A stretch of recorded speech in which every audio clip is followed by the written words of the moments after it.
COVID-19 itu lemah tapi cerdas. Itu aja mudahnya. Lemah tapi cerdas. Lemah tapi cerdas. Pandangan kami dari media juga mungkin kelihatan ya, dari PSBB kemarin yang mundur-mundur, dari memang kayaknya kota Palembang atau beberapa kota lain, khusus kota Palembang, kayak takut-takut. Untuk ngomong ke media pun takut-takut. Makanya bilang tadi, kadang gubernur yang jadi sasaran, gubernur yang ngomong bener ini. Nah, cuma dalam artian ini kan ada perubahan budaya, artinya Pak ya. Dapat. Ini bisa dikatakan perilaku kita atau masyarakat Sumsel atau Palembang sendiri bisa ada itu untuk perubahan budaya itu misalnya.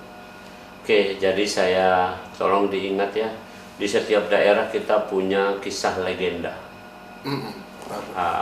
Contoh, kalau legenda yang terkenal di Sumatera ini Pak Belalang. Pak Belalang. Coba saya jawab itu ini tadi, bisa nggak masyarakat itu? Jadi masyarakat Indonesia itu terkenal dari dulu adalah masyarakat yang untungnya. Iya. Coba kita Benar. naik motor, kemudian kejamret. Iya. Apa bilang? Nggak bilang rugi nggak kita? Iya. Untung bae masih selamat, cuman betasnya yang bener nih. Untung nggak mati. Untung nggak mati. Kalau mati kok, untung masih ketemu mayatnya. Masih ketemu. Jadi saya melihat ini jangan kita sepelekan, ini potensi gitu ya. Iya. Ini nggak ditemukan di masyarakat lain. Iya.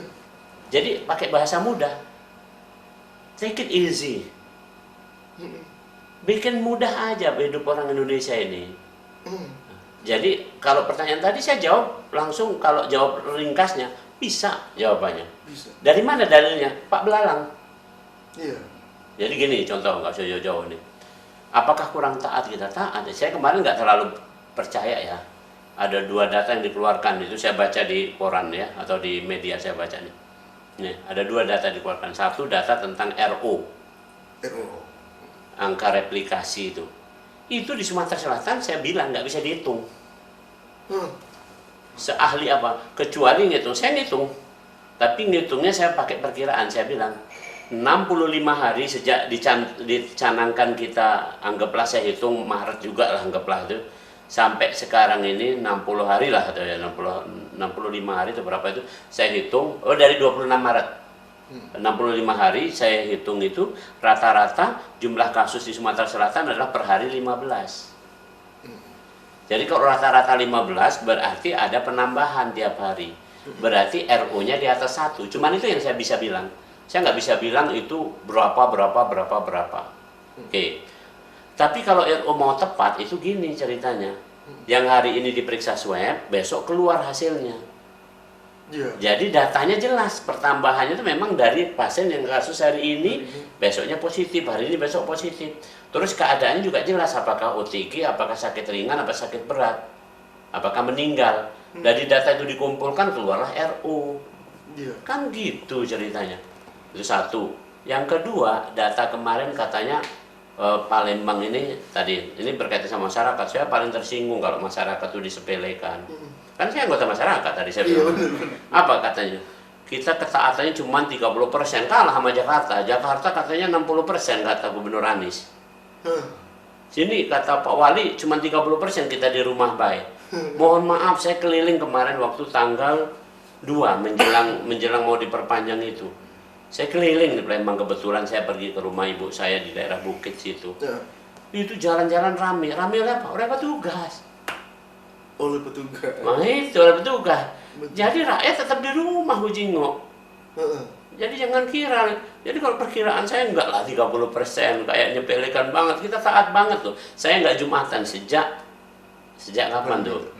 Bu, sejak pokoknya wali kota mengatakan jangan ke masjid. Enggak ke masjid saya, taat saya. Walaupun orang memanas-manasi saya, nggak apa-apa. Jadi saya cuma takut aja nanti orang salah paham karena saya tokoh. Iya. Kalau saya cuma tadi fungsinya cuma 4 tadi cuma 1 sebagai rakyat, udah dari dulu saya terserah saya gitu. Tapi kalau saya mempertimbangkan, Prof Yono Jumatan rame. Jadi contoh. Iya, jadi beritanya udah rame. Itu. Nah, itu jadi kabar-kabar itu itulah kira-kira. Jadi menurut Prof sendiri, selain ketaatan, selain perilaku tadi, emang dengan talent kita bisa berdampingan dengan corona ini? Iya, benar. Jadi nggak usah takut gini intinya. Dia belak-belakan. Ini pertanyaan saya misalnya, kita siap nggak kita 2 orang ini positif? Kan gitu. Takut. Nah, ini pertanyaan gue. Ya udah. Sebenarnya nggak jadi masalah. Iya. Jadi gini artinya, semua orang menjadi positif, itu tetap tingkat kematian tuh 2-4%. Itu pun pada orang-orang yang ada komorbid, ada penyakit sebelumnya. Jadi kalau kita nggak ada penyakit sebelumnya, seger macam kamu masih muda seger ini, positif, tidak apa-apa, biasa baik kan. Sekarang ini kan stigma karena positifnya masih sedikit. Iya. Sumsel penduduknya 8,5 juta, yang positif baru 1.000. Ya wajar yang 1.000 ini dibully. Iya. Coba kalau 8,5 juta, 8 jutanya positif misalnya, siapa nak bully? Iya. Malah jangan-jangan yang 500.000 nggak normal ini kan ini. Iya benar. Nah, jadi intinya kenapa nggak usah khawatir? Saya bilang bukan tolong dicamkan tuh kita semua. Berapa? Pernah tanya enggak? Berapa kematian karena DBD? Di atas 4% demam berdarah. Jadi orang kalau kena demam berdarah masih malah terbayang dia bakal mati ini. Iya. Kan itu. Iya. Cuman kadang-kadang nih orang misalnya TBC berapa kematiannya? Lebih tinggi dari itu. HIV berapa? Narkoba, mohon maaf nih. Benar. Narkoba bukan penyakit tapi disebut sebagai drug abuser. Orang yang salah menggunakan sesuatu. Tapi dampak narkoba udah diteliti bahwa dia merusak saraf permanen. Iya. Jadi saraf itu nggak akan bisa dikembalikan lagi. Betul. Nggak akan bisa dikembalikan lagi. Jadi mohon maaf bisa pakai bahasa mudahnya, orang sembuh dari narkoba, kapasitas otaknya itu pasti turun. Pasti turun. Mohon maaf, kalau tadinya cerdas mungkin kurang cerdas jadinya. Iya. Kalau tadinya kurang cerdas ya tahu dewek, tambah lagi kan. Nah, itu contoh itu. Berapa korbannya? Belum lagi yang narkoba kemudian sampai jarum suntik dan kemudian ini penelitian dari awal saya memang bidang ini, yaitu terjadi infeksi HIV terminal itu. HIV lebih kejam. Saya kasih contoh nih mudahnya nih. COVID-19 kalau masuk ke tubuh orang itu virusnya nggak banyak beredar di dalam darah, dikit minimal. Makanya kita meriksa PCR itu agak kesulitan. Itulah makanya hasil PCR itu sebenarnya memang saya udah bilang di Sumsel ini. Kalau ada yang meragukan hasil tanya sama saya, karena saya kan ahlinya untuk itu. Iya, betul. Kenapa? Karena itu kan dibaca dari grafik. Grafiknya itu nanti ada yang grafik bahasa kerennya itu ada siklusnya. Kalau grafiknya ini muncul meragukan borderline itu harus ditafsirkan oleh ahlinya ini positif atau enggak. Jangan buru-buru diumumkan positif kan gitu. Saking sulitnya mendapatkan virus dalam jumlah banyak di COVID-19. HIV itu belamburan bahasa Palembang. Sekali orang kena HIV diperiksa, wow, itu kalau mau dibilang positif yang ngejreng. Iya. Itu contoh. Bahaya mana? Bahaya itu. Berapa banyak yang terindikasi HIV di Sumatera Selatan? 3.000 orang. 3.000. Banyak loh 3.000. Ini lihat evolusinya, begitu cepatnya. Tahun 96 saya jadi dokter. Itu baru diumumkan 1 orang HIV di Sumsel. 1. Sekarang setelah 24 tahun kemudian, 25 tahun lah anggaplah, itu menjadi 3.000. Berapa RO-nya kalau mau dilihat? Iya. Kan itu. Nah itu, RO-nya tentu kan bukan harian, karena HIV itu ukurannya adalah dia akan mulai muncul gejala 6 bulan, jadi ukurannya 6 bulan. Jadi 6 bulan itu berarti kalau 25 tahun berarti bagi 2, berarti 50. Iya. 50. Jadi dalam 50 kali siklus itu dari 1 bertambah 3.000. Hitung sendiri berapa R-nya tadi. Nah, ini kan Prof, dari jumlah persentase tadi dibanding saya sakit lain, itu kan COVID-19 kayaknya lebih rendah atau dalam artian bahasa Prof tidak harus dikhawatirkan.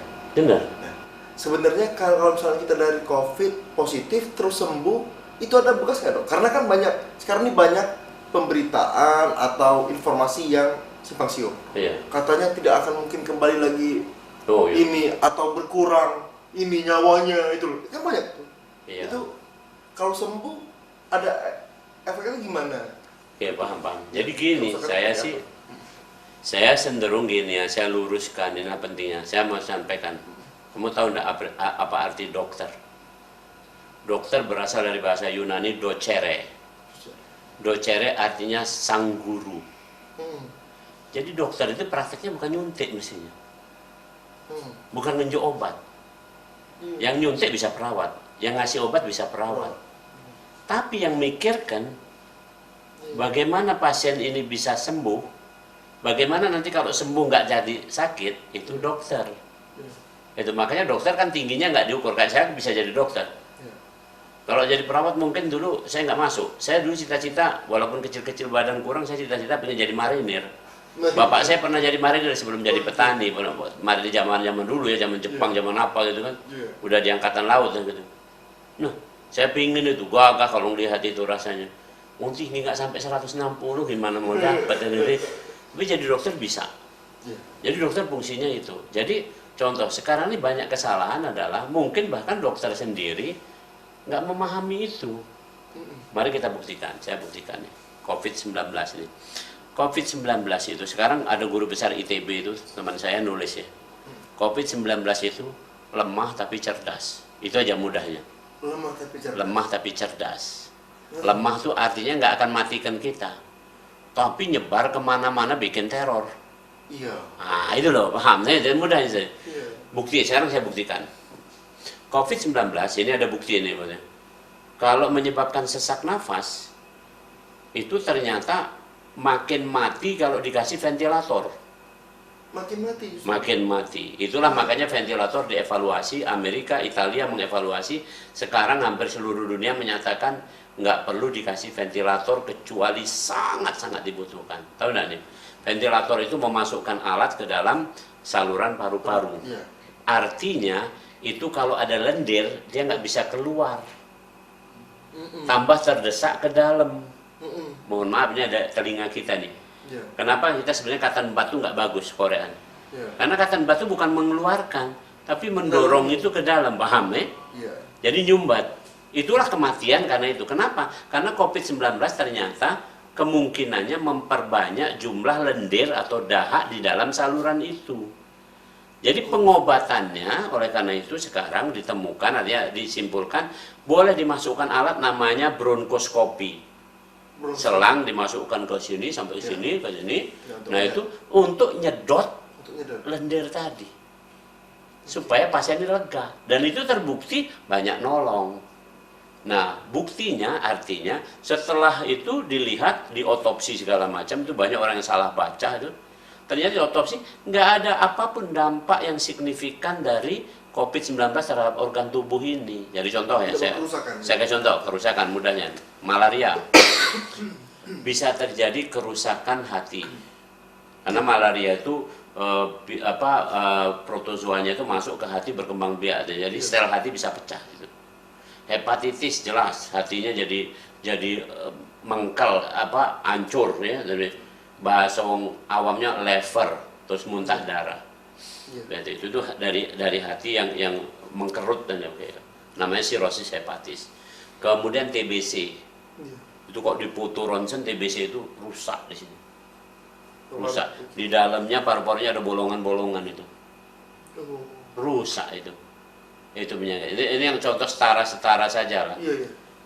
Tifus itu bisa menyebabkan usus pecah. Ya jelas, jadi kalau diotopsi gitu.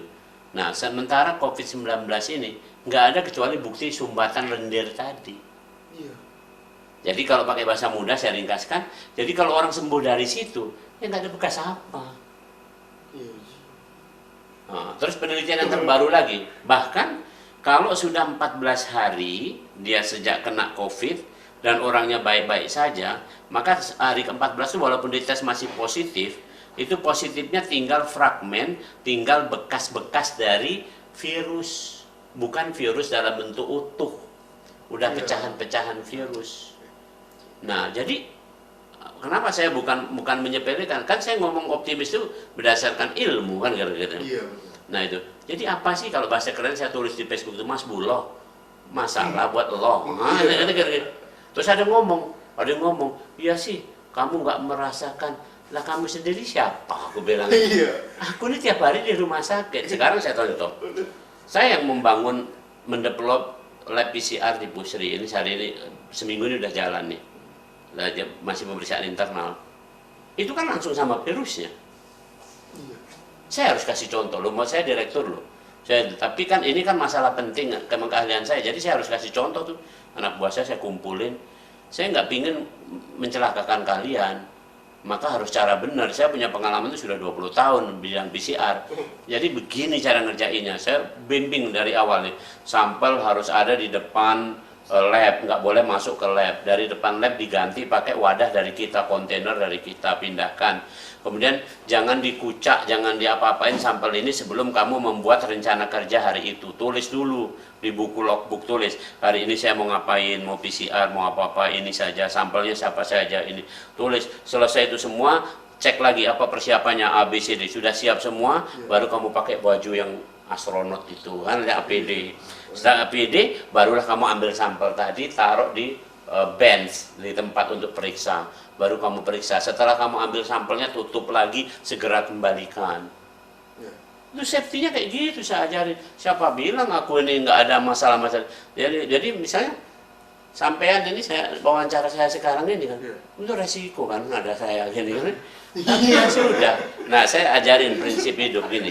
Ini prinsip hidup bagus ini. Ini ya boneknya kan gini keluar. Apa juga? Kalau kita nggak tahu, nggak usah cari tahu. Iya. Coba sekarang, tahu nggak kalau kamu positif? Nggak tahu kan? Jadi pikiran Nggak usah tahu. Iya. Paham nih? Iya. Saya, dokter masih. Jangan tanya, apa periksa swab? Enggak, ngapain? Apa indikasi saya mau di swab? Apa indikasi saya di swab? Betul? Saya misalnya, saya bersentuhan sama pasien, kan saya pakai APD. Terus saya kan sehat-sehat begini. Apa masalahnya kan? Itu tadi Mas Bulo.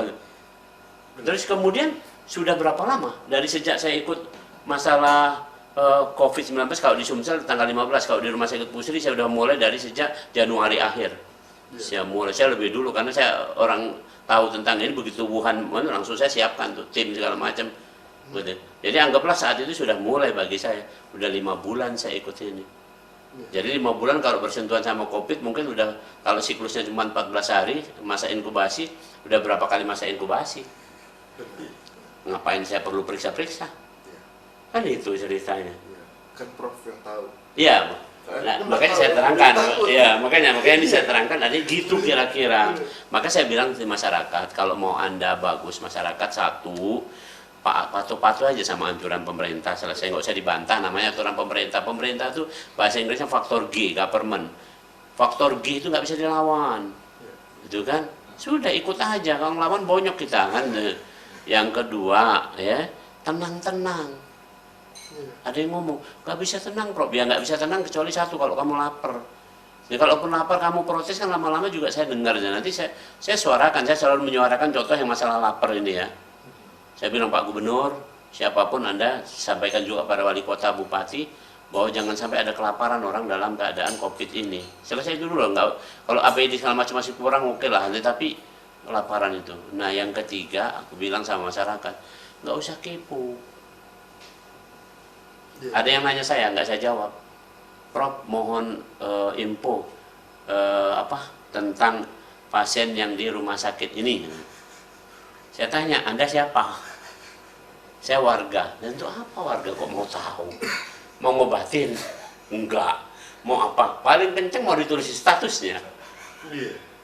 Ini Tambah panik. saja. Contoh yang terakhir, misalnya yang terakhir, kabar terakhir, ada salah satu rumah sakit di mana daerah Sulawesi atau apa tuh, yang katanya memalsukan data COVID positif nih. Rame di media. Itu saya ditanya, Prof, apa pendapat tentang ini? No comment. Karena saya nggak lihat ke sana. Kan mudah. Loh, mohon maaf loh. Ini kita nggak pernah tahu loh, kabar itu apa memang kabar benar, apa kabar itu dipabrikasi, bahasa kerennya. Pabrikasi bahasa Palembangnya dibikin-bikin.